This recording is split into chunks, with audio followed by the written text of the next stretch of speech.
Welcome students. Now we are entering into session 2. It is the continuation of our lesson 1 in the last session.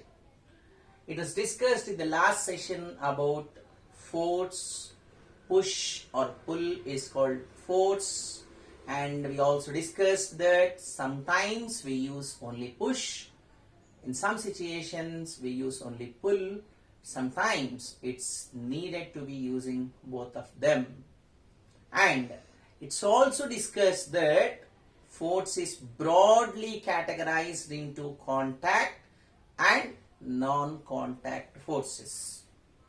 And there were some forces which were listed as contact forces and some of them are listed as non-contact forces.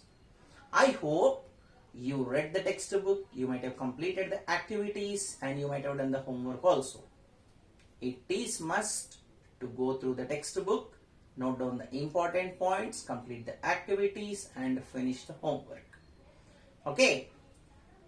Next, let us continue in the lesson. Now we will see some examples of non-contact forces. Still in detail with non-contact forces. Let us see the first one, observing the magnetic force. Here we can make a magnet. That is with the help of a sieving needle. You know sieving needle to the machine. Now take that and take a bar magnet. Rub one end of the needle with one pole. It should not touch. Rubbing should be done just keeping the magnet and the needle at some distance. Then closely take that into contact. Then the other end of the needle should be rubbed with other end of the magnet. Now after some time of this continuous rubbing, needle also gets magnetized. Now it's time to point north pole and south pole on that needle. For that we use compass. You know compass, it denotes the north and south directions. Taking that compass, you can locate north pole and south pole. For our understanding purpose, at south pole we hang a red color cork and at the north pole we actually hang a white color cork. It is given as on the whiteboard. I just kept a black dot. Okay, anything. This is for our convenience, for our understanding purpose. Now, our magnetic needle is ready. Prepare two needles like this, two magnetic needles. Now what you do is, take some water in a bowl and place these both magnetic needles in the water bowl. This placing needles also should be done in two different ways. How? First case, keep both needles either north pole facing together or south pole facing together. Just observe what happens. They do not attract. They repel each other. Okay. When you keep both north poles facing each other or both south poles facing each other, they don't attract. So it's a push. Now let us do the reverse. Keep opposite poles facing each other. North pole of one magnetic needle and the south pole of other needle. Now see what happens. Attract immediately. Okay. So when we are keeping opposite poles facing each other, there will be an immediate attraction force generated. So it's a pull. Okay. So by this we can conclude that by using magnetic force, its push and pull both will be acting according to what poles are facing together. And one more conclusion is that same poles always repel and opposite poles always attract. This is an example of non-contact force. Coming to the second instance, electrostatic force. Word may be a little bit newer, but the work is older. What we need to do? Take a balloon and inflate air. Fill the balloon completely with air and tie its mouth with a thread. Now rub that balloon with a paper. Rub the surface of the balloon with a paper. That is called making it a charged body. It's in fact called electrification. Okay. Now after rubbing with the paper, balloon becomes a charged object. Right?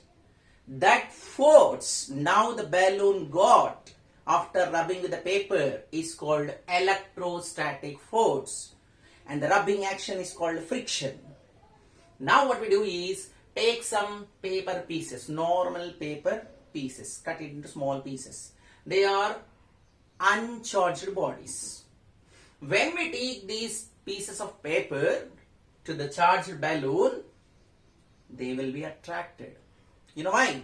Balloon is a charged body, papers are non-charged. So, there will be attraction. It's a pull. Now, make two balloons ready which are charged. Now, bring both of them together. What will happen? Like this, like poles facing, both balloons are charged balloons. So, similar charges will be repelled. So, repelling is pushing.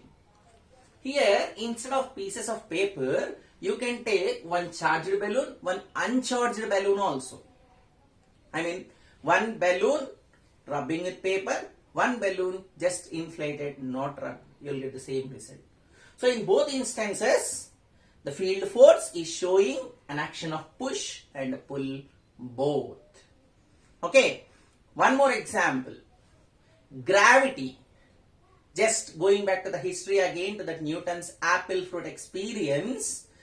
When that apple fruit was falling down, it was surprising that who is attracting it. The answer is that Earth has a magical power of attraction. That attraction was named as gravity. Okay, so that's why we call it as gravitational pull. As I mentioned in the last class, whenever it is in the air falling down, there is no direct physical contact of earth and object. Now it is field force. Okay. So, gravity now is a field force as there is no physical attraction. That is also a non-contact force. Right? Next, just like this magnetic force, you can create a magnetic field, Just try this. If you have a bar magnet, don't go outside for purchasing this. Or else you can make a magnet like this. Of course, here also you need a bar magnet. When we take a bar magnet and when we keep it on a white paper, just surrounding the magnet, just spray some iron fillings. They'll be like powder. Sprinkle them randomly. You see the pattern? Nothing will happen. Just give a jerk. Jerk in the sense, just touch it, just vibrate it. Then what happens? All the iron fillings will be surrounding the bar magnet in a particular pattern. You can observe that pattern. In that pattern also, if you observe it more keenly, at the end of the magnet where we have the poles, the iron fillings will be jammed there. There will be more iron fillings at the poles and less in the middle portion. That confirms that much of the attraction force of magnet lies at its poles. See, this is also pulling, right?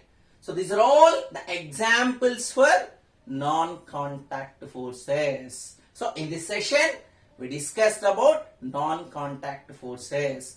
So just go through activity 2 and 3 and visualizing the magnetic field activity and try to get some more instances where we see non-contact forces.